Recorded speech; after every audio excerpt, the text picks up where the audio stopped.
Constructions Company. They offer top quality construction services. A civil engineer by profession and training in Cameroon. A young and dynamic man. He has been taking some students in the world of building information modeling. And today, he has 4 of them that he is sending out to the world of business. Have a seat, sir. Briefly, can you tell us what is Pillow Deck Construction? Have a seat. Pillow Deck Construction is a construction firm, just like most construction firms that we have. Okay, thank you. Just like most construction firms that we have out there, the difference with us is we always try to get into the minds of whoever we are working with. Yes, we work with whoever. We don't consider anybody big or small. All our clients are the same. So we treat all our clients normally. Yeah, so we handle all kinds of construction projects, from roads to buildings to bridges and all that. Also, most importantly, in collaboration with Talitha Grove Institute, we train engineers, architects on the modern techniques that are actually being used in construction, which are not common here in Africa as a whole, which are mostly being implemented in Europe. So we try to transfer that knowledge from there to the architects and engineers and all of that we have here. In this case, Cameroon. All right. If I got to where you're trying to import digitally some of the models in engineering and bring it back to Cameroon. Because building information modeling is one of the reasons that is causing Cameroonian engineering companies to be lagging behind. Yes, because you know, in everything, there is a good way of going about it and there is a wrong way. And the thing about construction is it is very easy to fail than to succeed in it. So, using our traditional means of constructing, which is what we mostly implement here, there are always a lot of difficulties and errors, maybe at the management phase, or at the planning phase, or at the conception and all that. And those errors, you transfer them into the project. At the end of the day, you see there's no sense of direction. But with the advent of building information modeling, they've made it possible so one engineer, or let me say one person, can actually take a project and you conceive, you design, you manage, you execute that project right up to the finished phase on the design. That is, you are not yet setting that project on site.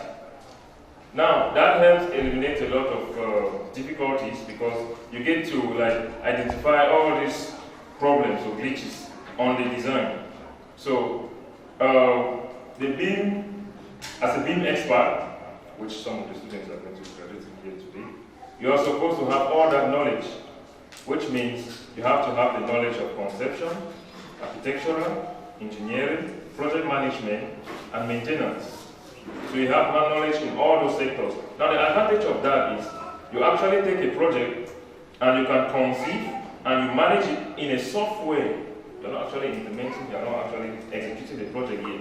You manage that project, you run all your simulation and tests, you determine where there are glitches, like in terms of time or cost and stuff like that, and you are able to accurately model the project to come out very well. And when that happens, you have a very good idea of how that project is going to be looking like before you go on site.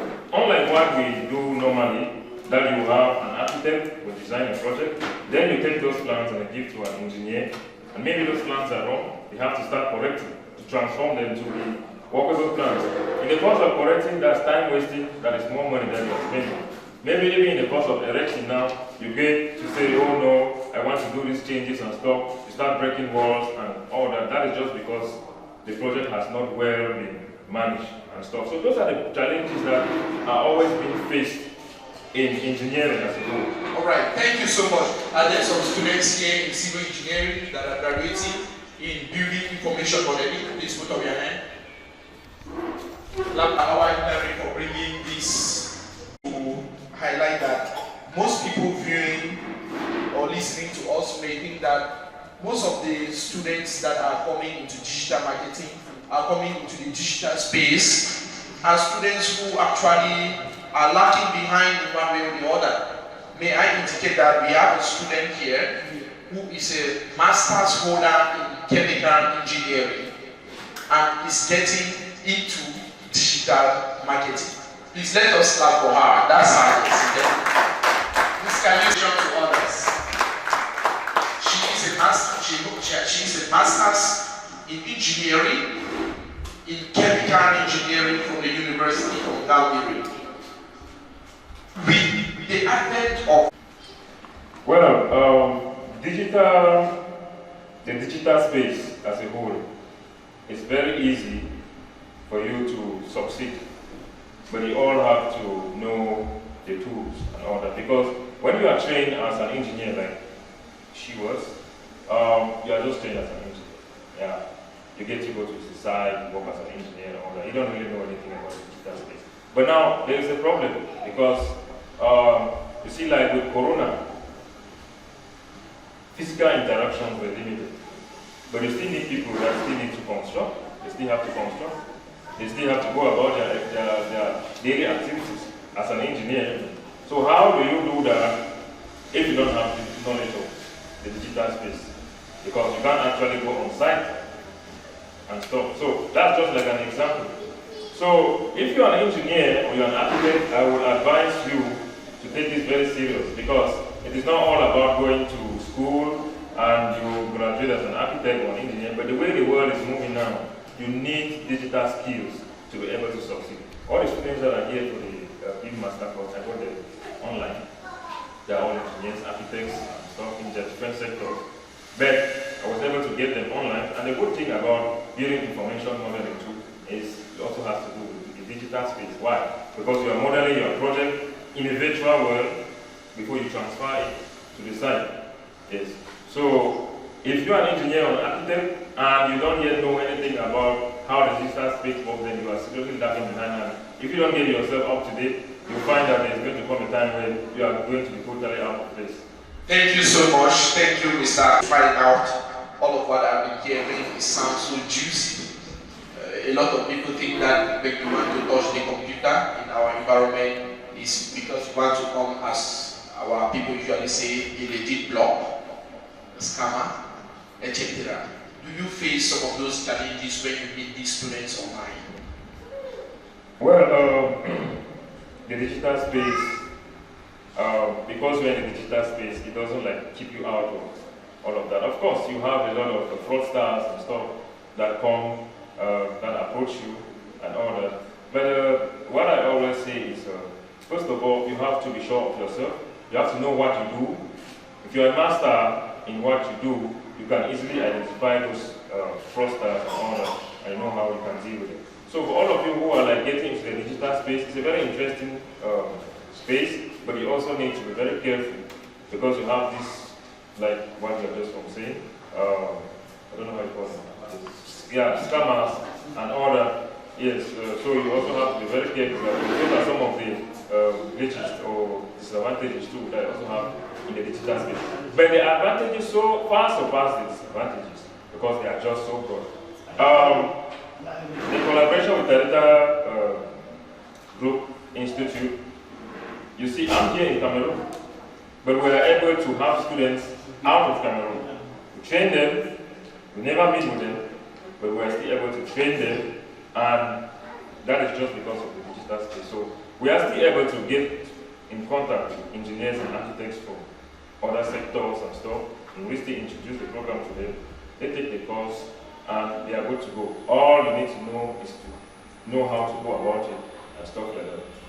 And to expand a little on the digital space experience that you just been sharing, I remember as a trained diplomat that I am, my bounds were just to read the theories of international relations and to implement the policies of the institutions that we work in, be it the government, be it the international organizations, and to implement them. But growingly, we've realized that you cannot step further than that without the digital space. Because whatever you do, they are asking you, are you a master in this? Can you be able to manipulate this? Can you be able to manipulate this? And to see some of those opportunities themselves, you need the digital space. That is why, using that small experience, I was able to get in contact with you, Mr. Awahidari, when we have never met, through online. My friend Mr. Tabonzo contacted, and we were able to have some classes in Microsoft Office packages. And today I am certified Danida Group holder of Office Automation, Microsoft Office packages, as well as gives us advanced international accounting standard. So please let us put our hands together for the digital world. Thank you so much. You can have your seat.